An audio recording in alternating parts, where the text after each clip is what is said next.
Hello, and thank you so much for inviting me to the 23 Global Student Success Forum.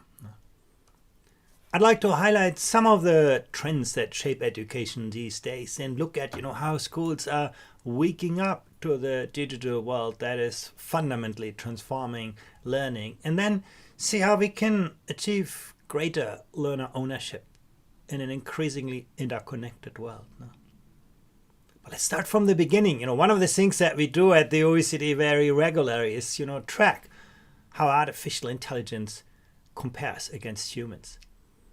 And when we looked in 2016 how, artificial intelligence could solve some of the tasks that we give humans in our survey of adult skills, we could see technology could get most of the easy tasks right.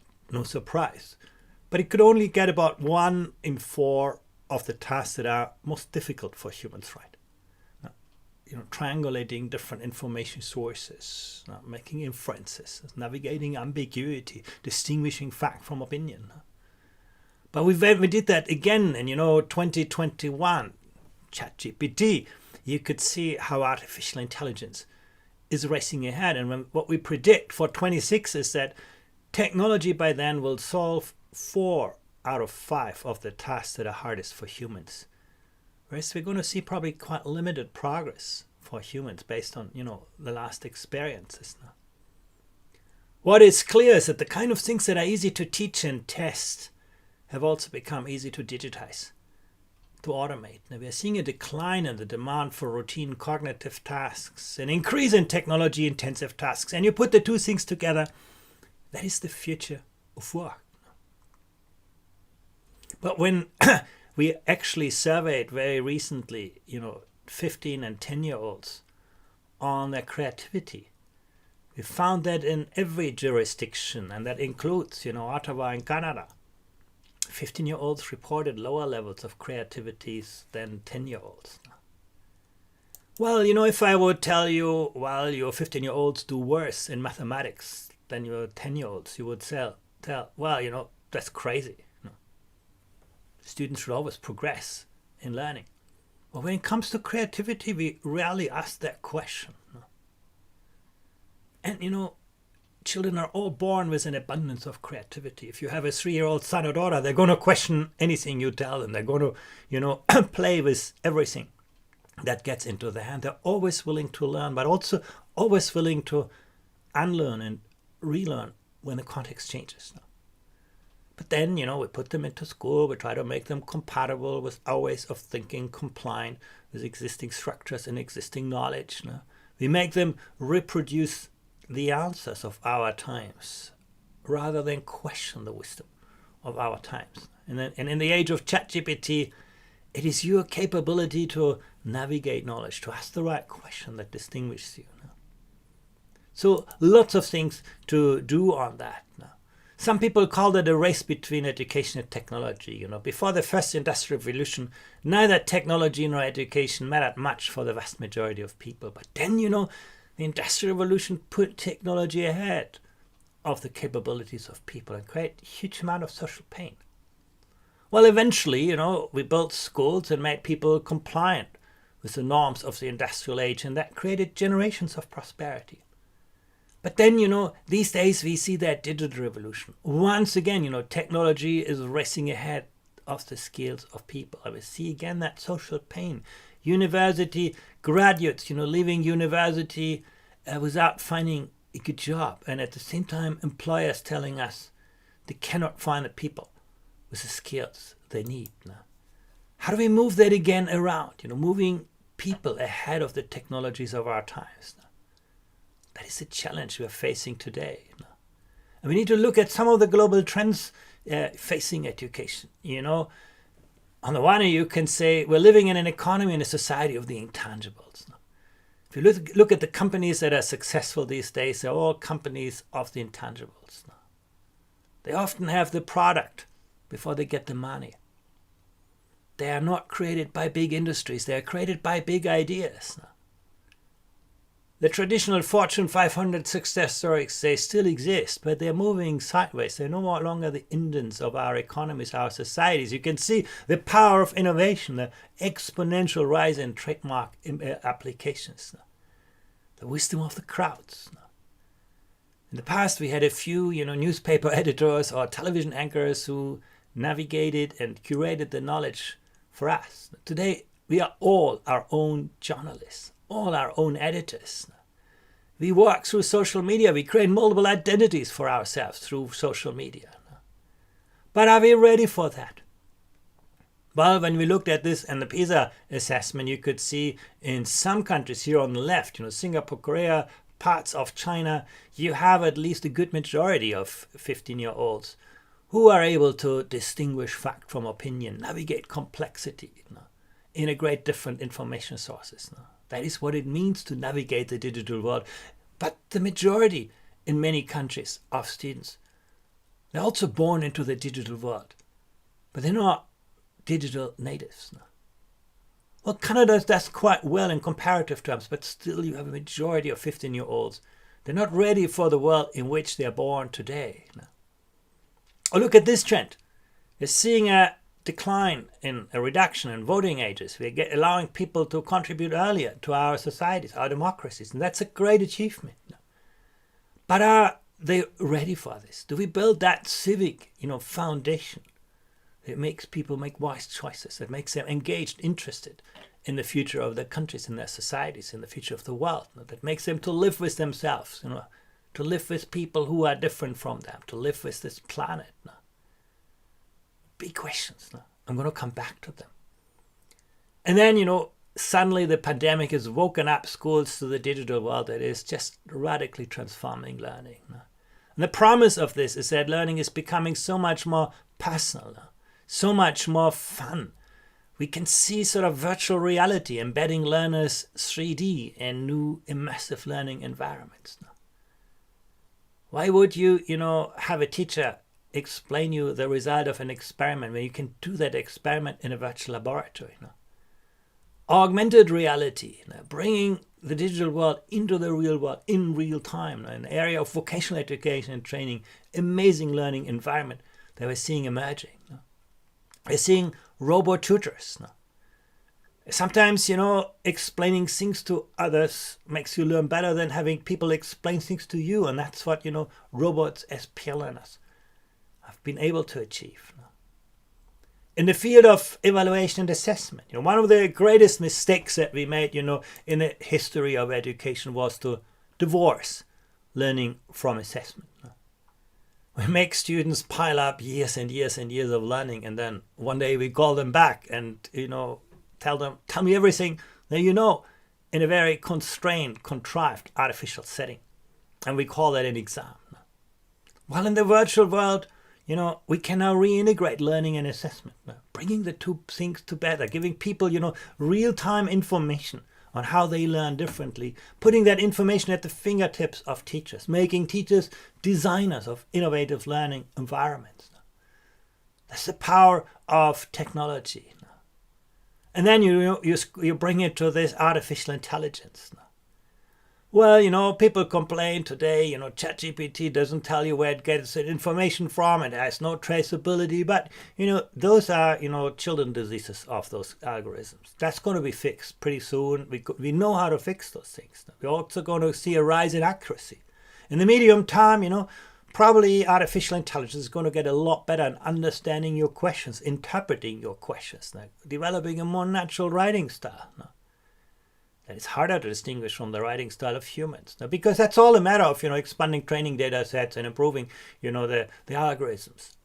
That's not requiring, that is possible within the realm of existing kind of technology.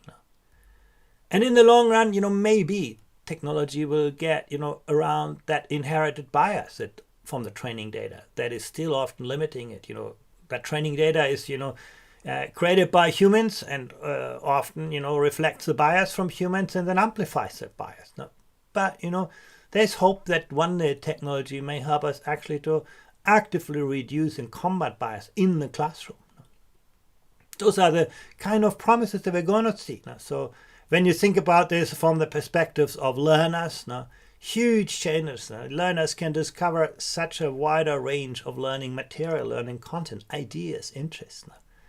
And not just, school stuff, curriculum content. They can discover different worlds of work, experience, what it means to be in different profession, then get you remotivated to learn from that. They can write their job applications through technology.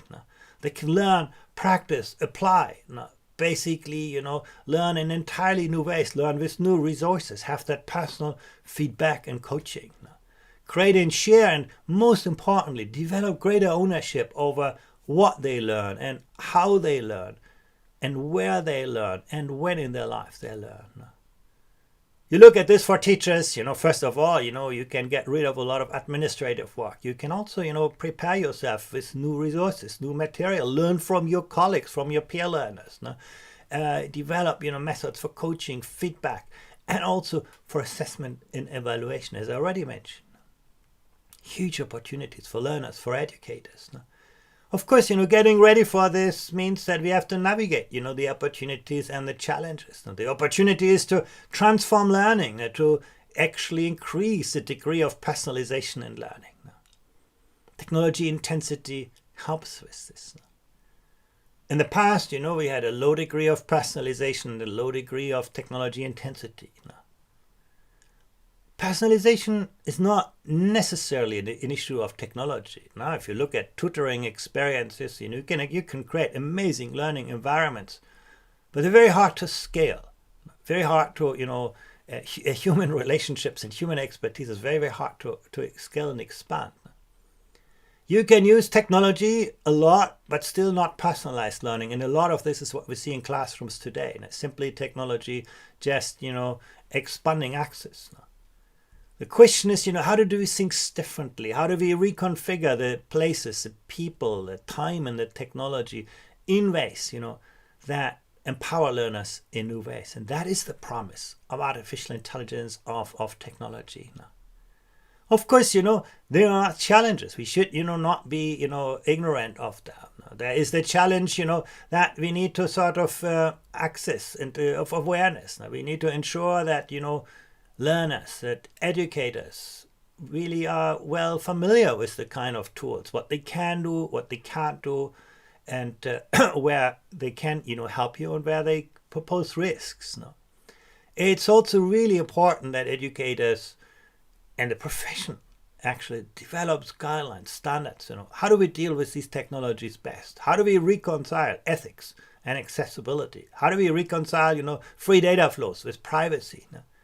At the moment, individual teachers in schools have to figure these things out. That's not very good. When we invented cars, soon after, we invented seatbelts, road signs. We need to do that kind of thing in the field of education as well. And then, let's figure out who are the game changers, who are the big leaders, who are the people really, really good at that, and you draw on their expertise. Education policy is, very good in, putting ideas top down into classrooms. But this is about finding the good ideas at the front line. And then, scaling them, spreading them, sharing them. That's what this is about. But, we also need to look back at the digital reality. Now, often we see that actually technology intensity makes things worse, not better. If you use technology to conserve existing pedagogical practice, very clearly, you get worse outcomes at higher expense.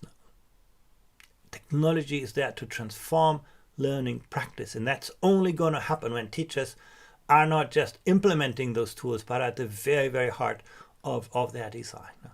That is so crucially important. Smart education is not about technology, but about a radical reimagination of what teaching and learning can be.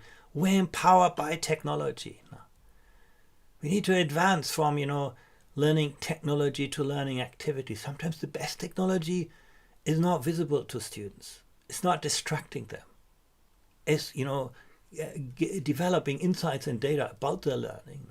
So the devices should become more present, less visible. Technology needs to empower, not disempower teachers and learners. Once again, artificial intelligence can create awareness for you as a teacher, how different students learn differently, help you understand your own biases, perspectives. But can also make learning more scripted, more passive, make students consumers of prefabricated lesson plans and so on. And that's not good. Technology is not a magic power. It's just a great amplifier, an incredible kind of accelerator. It will amplify good ideas and good practice in the same way it amplifies poor ideas and bad practice. And that's where the teachers, the educators come really, really into this. And what governments can do is actually to cultivate an ecosystem that is more supportive of innovation at the front line. Once again, where teachers and work together to create standards, a shared understanding of what good practices are, that it is governed by ethics, by transparency, by data protection. Investing resources more strategically and most importantly, building capacity among learners, among educators in the education systems. Having teachers and students co-create smart, user-friendly, open, interoperable tools. And keep in mind that learning is never a transactional business. It's always a social, relational experience.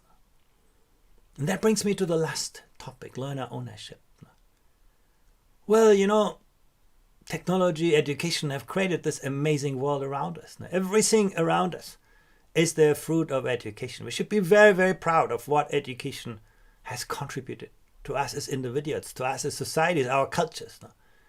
But it's also left the world with some fundamental disconnect. The disconnect between the infinite growth imperative and the finite resources of our planet, between the financial economy and the real economy, between the wealthy and the poor, between what we call our gross domestic product and the well-being of people, between what is technologically possible and the social needs of people, and between the way we run our systems and the perceived voicelessness of so many. If we want to see a different world, we need to see a different education with greater ownership. We ask 15-year-olds in Pisa, and most of them tell us, looking after the global environment is really important to me. Or I think of myself as a citizen of the world. That's the vision of young people. But when we ask them, can you do something about the problems of the world? Or do you think your behavior is going to make a difference for people in other places? You can see the bars are getting shorter. That is the crux of education today, where actually often young people become passive consumers of what we present to them. We are not very good at developing that agency, that co-agency, that collective agency that gives young people real empowerment now. So we need to think about, giving students good choices, making sure that they can design their own learning pathways, listening to their voice, but most importantly, helping them to develop that agency. When we ask ourselves, to what extent do countries engage students in the design of decision-making on education, you can see that, the selection of learning content, students sometimes have some voice in some systems. But when it comes to teaching methods, very little. And also the decisions on the learning time. We present that to students, we don't engage them in that. And the curriculum actually gives us a lot of opportunity. Now, when you look to Canada, actually schools and teachers have a big kind of scope and space to actually redesign their curriculum. We could do more. We could give teachers as students a much more active role in this kind of process. And there are some really amazing examples. When you look at the Green Smart Future Schools in Korea, they are actually designed by students. Students are actually at the heart of this. And it's all about, how do we achieve transformation through what we do in our daily practice. So some good examples of this are when you look at the School on the Move in Israel, where students actually change their place. They change the location every now and then. And the idea is, you got to live in new worlds. You need to be able to adapt, to be resilient to new kind of challenges. Incredible model to build student agency. Or Estonia, where the emphasis on self-directed learning. Some really amazing kind of experiences. Our Education 2030 project actually, has a lot of, ideas for how we can do this. And also to ensure that we can make that visible our Global Teaching Insights library. Now, you can see the web link here, gives you access to some really, really good examples where those ideas are being translated into practice today. Last but not least, we should not see, student agency, ownership, as detracting from academic learning. In our last PISA assessment, we measured something that we call a student growth mindset. If you're on the right side of the chart, you can see, your system gives students a sense, or students do have a sense that, they can, grow beyond their limits. If they try hard, if they invest their effort, they can overcome whatever constraints they face. Estonia is a great example of that. On the left side, you have education systems where the majority of students believe, well, success is all about the intelligence that I was born with. And on the vertical axis, you have academic success. This is the PISA score. And you can see actually the two tend to be pretty well related. Now, where education systems are very good at, building that growth mindset, they also tend to be very good at developing academic success, whatever the causal nature of that relationship. And we see students with a growth mindset, they're more motivated to master difficult tasks. They have a greater sense of self-efficacy. They're less afraid of failure. They're more willing to establish ambitious learning goals, and they see greater value of schooling. So that's really what the future of education, the future of learning is about. Giving students that sense of agency to mobilize their cognitive, social, emotional resources. To inspire them. For teachers, not just to be good instructors, to become good coaches, good mentors, good facilitators, good evaluators. Amazing, designers of innovative learning environments. Super empowered by the technology of our times. That should transform learning, not just conserve existing pedagogy. And I know you're going to discuss this a lot further at this conference. Thank you very much.